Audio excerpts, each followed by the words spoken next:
so it seems like a good time for some bold predictions for the rest of the offseason. By the time we get, let's say, to Labor Day, Graz, give me a bold prediction on the Cowboys. Micah Parsons will sign his extension before training camp without any drama. That's my bold prediction. The Cowboys always take forever to get this stuff done. I say this one's going to be quick and easy. Micah Parsons will be the highest paid defensive player, and there'll be no drama. He's already at off-season work that he doesn't even have to be at. I don't think we're worried about a holdout here. They won't wait until the day of the season opener to announce the big signing this time, Graz? I don't think so. We'll see. Dominique, give me a bold prediction. Graz got too bold. Mine seems not as bold coming in after Graz saying the Cowboys would handle their business without drama, but I'll say Shedeur Sanders will be the starting quarterback for the Browns entering the season. I think that they want to know what they have in either Shedeur or Gabriel before the season is over, because there's a chance that they'll be at the top of a good quarterback draft again next year. So I think they'll move quickly to getting those guys on the field to see what type of players they will be. I love that one. Mike T, give me one. Yours, I think, is about Aaron Rodgers. It is. On July 4th, we're going to be talking about two things: Joey Chestnuts and the Nathan's hot dog eating contest. And on July 4th, Aaron Rodgers being a Pittsburgh Steeler finally. Again, Greeny, I don't think there's any way the Pittsburgh Steelers go into the season with Mason Rudolph. When they drafted Derek Harmon in the first round of the draft, I think that was another indice that at some point Rodgers is going to sign. Let's do it on July 4th. I really like the way you pluralized Joey Chestnut's name. That was fun. Jeremy Fowler, by the way, posted on Twitter, Steelers president Art Rooney II, who said on April 1st that the Steelers will, quote, wait not forever but a little while longer for Aaron Rodgers, delivered a similar line on his way out of Wednesday's owners' meetings. He said, a little while longer, I'll say the same thing. The beauty of Graziano of using phrases like a little while is it can mean anything, right? Your definition of a little while and mine could, what do you suppose is theirs?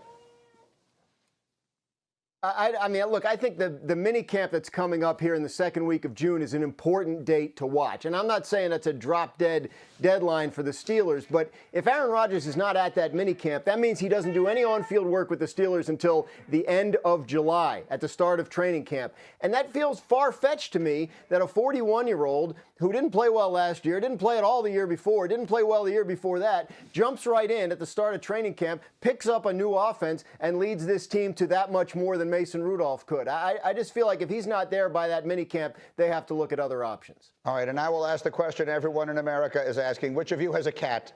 Nate, raise your hand if that was your cat. Well, I do, but he's not here. Nick, what are we hearing here? No, I mean, I think that he clearly knows more than us about what Aaron Rodgers is going to do. His guess is as good as ours. So I guess he's saying Aaron Rodgers is going to sign this week. Okay, that was the question on the screen that I like there, Tannenbaum, to finish this thing up.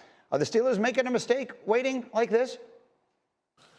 Yes, absolutely. Graz's point is extremely accurate, which is this. You need continuity. And look, they have good skill players. I think DK Metcalf's a great receiver. But if you don't have reps, it matters. And you think about Joe Burrow, Lamar Jackson, and all the reps they've had with their starters over the years, they're at a competitive disadvantage.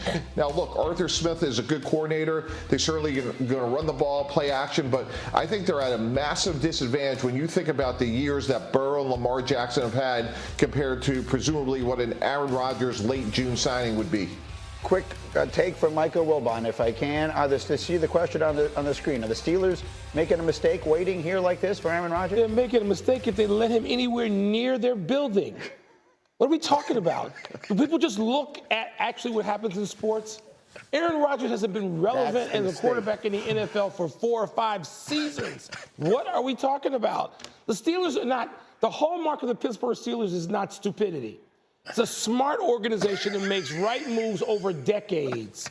And they're going to bring Aaron Rodgers in with all his drama into that room? Really? the Mike Tomlin we know, he's going to deal with that nonsense? What? For a guy who can't play. I'm not talking, yes, he will wear a gold jacket. He's earned it. He's not wearing it now. He's not going to play in a gold jacket. The fact that we have now spent this much time talking about Aaron Damn Rodgers Memorial Day weekend is insane. Stop with Aaron Rodgers. Stop. Okay, a round of applause. Now, you're wondering why people have been watching PTI for 20 years? Exceptional. There's the answer. Jay Will's going to say, please do not invite him back. Invite back all the time. All right, guys, awesome. Have a great. It is called Zero Fox Given, and it is where Dominique Foxworth highlights instances where folks just don't give a you-know-what. Neek, can you please tell Mr. Graziano, Mr. Tannenbaum, and myself who gave Zero Fox this week? Oh, it's the Philadelphia Eagles. They just keep winning. They're Super Bowl champs. They were the best team in football. They're still the best team in football. And they've come out with these T-shirts to talk trash, so their social media team is winning, reminding them that they won the tush-push vote at the owners' meeting. And not only did they do that on social media, they're going to make some money off of it and troll you online by not telling you to click here, but push here to get a tush-push T-shirt. I appreciate, as a cornerback, I appreciate any time people take time to talk trash, and this team deserves it, and they keep doing it in all of our faces. I agree with you. That is the way of the world today. I have zero issue with them saying that. How about Saquon Barkley saying this? In an interview that you will hear right now, Saquon Barkley putting his team's Super Bowl season into perspective. Here's what he said. I firmly believe when you look at our team that we had last year, and I know we're not looking too far into the past, but our team last year, I think we're a top 5 team of all time. If you really look at the season outside of the first 4 games, like, it was belt to ass. It was dominant. And like from how dominant you guys were on defense and how dominant we were on offense and special team, like people don't realize how great of a team that actually was. Graziano, you're my resident historian. Is there anything to be said about that? To the Eagles, were they legitimately a top 5 team all time? I would think a top 5 team of all time would have had to have the best record in the league in its season, which the Eagles didn't do. They were exceptional. I mean, there's no question about it. They were exceptional on both sides of the ball. They kicked the living you-know-what out of one of the greatest teams we've ever seen in the Super Bowl, right? The Chiefs dynasty. So it is so fun to spend the offseason as the team that won the Super Bowl. Like, it is like you give zero foxes about anything anybody has to say about you. You can troll people with T-shirts. You can say you're one of the greatest teams of all time. Fact of the matter is, we're going to find out. If it's sustainable, they will sustain it. And if not, then, we'll forget Saquon ever said this. But right now, I understand why he feels that good about that team. By the end of the season, they were outstanding. Me too. I know. The Rams had them dead to rights in a playoff game, by the way, in their building. If it hadn't snowed, I still think they would have won it. Let's be realistic here. They're nowhere near one of the 5 greatest teams of all time, but I have no issue with them feeling that way.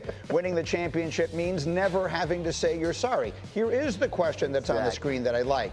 Dominique Foxworth, are the Eagles a dynasty in the making? Do they look like they're going to be the team to beat for the foreseeable future? Absolutely, and saying nowhere near is a bit of a stretch. I think that this team was incredibly dominant. You can't find too many weaknesses in this team. And yeah, every great team has some almost losses and some actual losses. So yeah, it's hard to argue how this team is going to get knocked off other than just football randomness. They're still better than everyone else in football. And also, shout out to the Exciting Whites. That was their podcast, right? You didn't even give them a plug. Where Saquon is out there talking trash. Yeah, right? That was them, right? I'm not in any way taking away from what the Eagles did, but if you go back over individual seasons in NFL history and you look at some of the most dominant performances, including one that ended in an undefeated season, and the 85 Bears and the 2000 Ravens. There are the list of greatest NFL teams of all time, the 84 Montana-led San Francisco 49er teams. We could pick out individual teams here, and that would end this discussion. So, Mike T., the more interesting discussion is what happens going forward. Would you bet on the Eagles becoming a dynasty here, or whatever would constitute a dynasty in the modern age? No, in fact, Green, if you said to me the field or the Eagles this year, I'm taking the field, and here's why. They lost 3